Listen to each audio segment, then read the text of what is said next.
Good morning mga kalakay. Isang mabagyo at maulan na umaga po sa ating lahat. Alam niyo yung bagyong Enting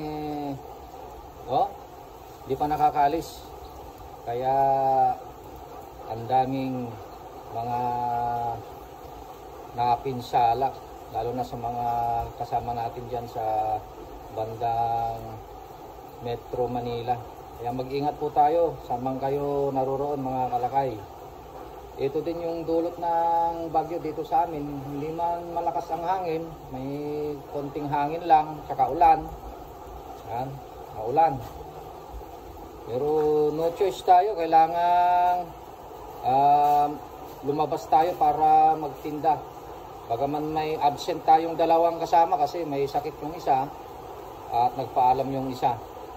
Yung 4 na peso natin, 3 na yung nakalabas, isa na lang ang hindi nakalabas kasi walang tagatinda. Kaya tayo yung magtitinda mga kalakay. Wala tayong kapote kasi hindi naman talaga tayo lumalabas pagka ganitong umuulan. Pero sayang naman yung isang araw kapag hindi nagtinda yung isang pwesto mga kalakay. Kaya tayo na yung magtitinda. Kasama natin si Kabakit. Ayun, nagbibihis pa. Yan, naka-ready na yung ating mga kargamento. Naka-ready na mga kalakay. Alam mo yung gamit kong kaputi ngayon, yung ito improvise. Improvise.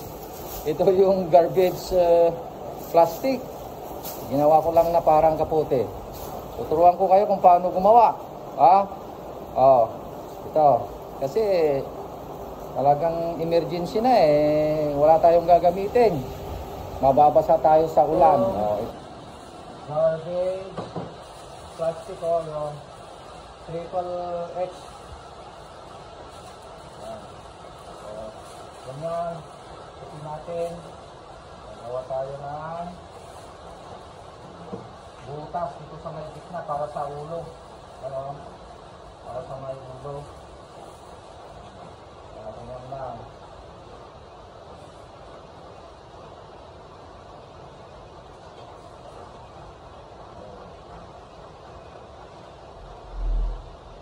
Ang masyadong malaki, tambakan lang.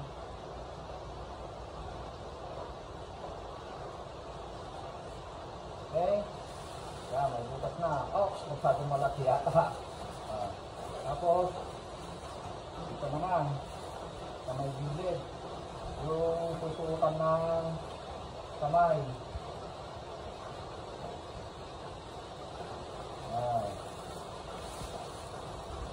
Saka dito sa may gilid din, dalawang gilid. Para may kaputi na tayo mga kalakay. Ganito na. Ayos. Okay, nandiyan na yung mga timba dyan, mantika, mga breeding mix natin. May tubig tayo dyan. Yan, mayroon din tayong inumin na tubig syempre yan, mineral yan. Ang ating pantubig sa tap water, yung gagamitin natin sa panluto. Yung ating baon. Ito yung chapsoy ito tsaka kanin.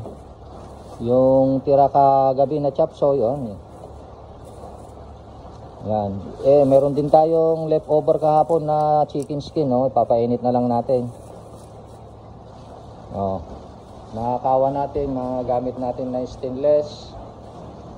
Tsaka yung manok natin nandito, yan, ito. Mga around 40 kilos lang ito. Yan. Yan, nakaready na tayo. Antay na lang natin si Kabakit. Yan na si Kabakit. Ito yung kaputi mo. Improvise. Kabukan naman tayo. Wala tayong kaputi. Wala. Ayan, isusot mo sa baba. Doon sa baba. Parang gamit din na. Mall nito Ay wala, talagang pan lang yan. Ano ba yan? Order to made. Ano ba yun? Oh, tignan mo. Kaya lang malaki yung butas ko dito. Hindi, ang importante basta hindi mabasa dito sa harapan. Ay, kumuha ka kaya ng ano dito? Tali mo kaya. Yung ano, yung ipit. Ano? Kuha ko ng ipit. Para naman ako celebration. Oh, kuha ko ng ipit. Dito sa may grapes natin, no? Anan? Ay, ganyan. Ay, hindi na. Ano. Oh, diba? Okay na. Ah, sakay ka na sa likod. Gusto nating mabuhay eh. Oo, para sa ekonomiya. Para kayo prinsesa, dahil ka na. Oo. Hindi ka lalabas. Yan. May dalawa tayong sasakyan, wala tayong pambili ng kapote. Okay. Yan, let's go.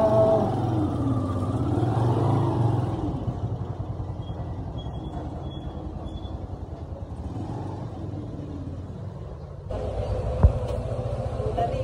Sarado mo na yan.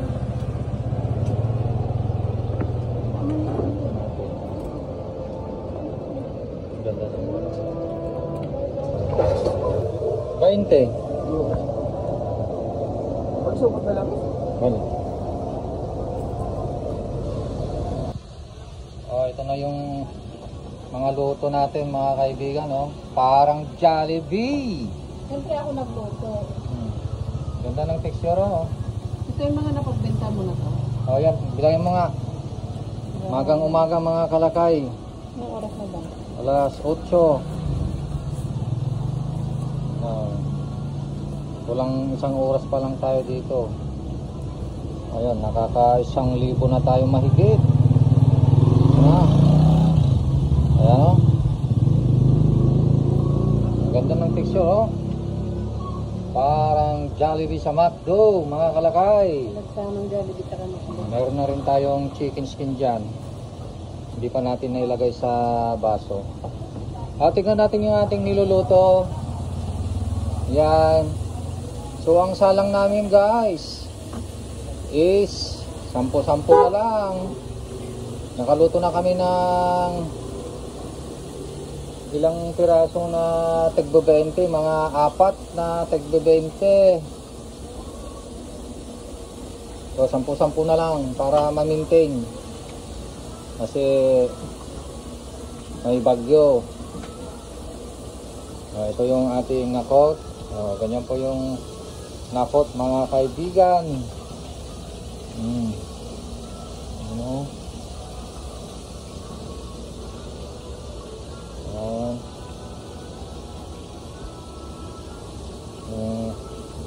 Yung wings, oh.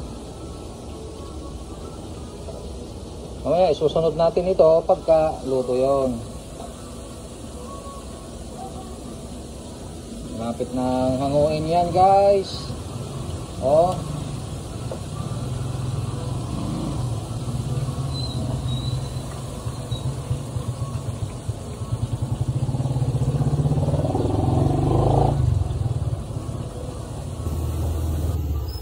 Ayan mga kalakay, hanggang dyan yung ating may share ngayon na update sa ating negosyo. Kahit bumabagyo, bagyong Enteng, mag-ingat po tayo mga kalakay. Palabas na raw ng area of responsibility bukas pa, pero ngayon meron pa. Marami pa tayong ano kayo. Ayan, kahit umuulan, kahit bumabagyo, tuloy-tuloy pa rin yung ating negosyo mga kalakay. Ganyan po yung ating sikreto sa negosyo, tuloy-tuloy. Para may mabilhan yung ating mga suki, mga Mas kalakay. matibay yung amo kaysa sa tao.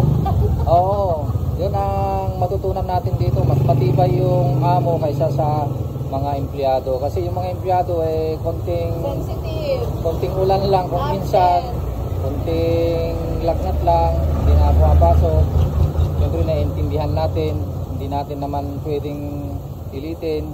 Bagaman may day off sila sa isang linggo, may isang araw silang day off. Kung minsan ay nagkakasakit, wala tayong magawa. Tayo ang nagtitinda mga kalakay.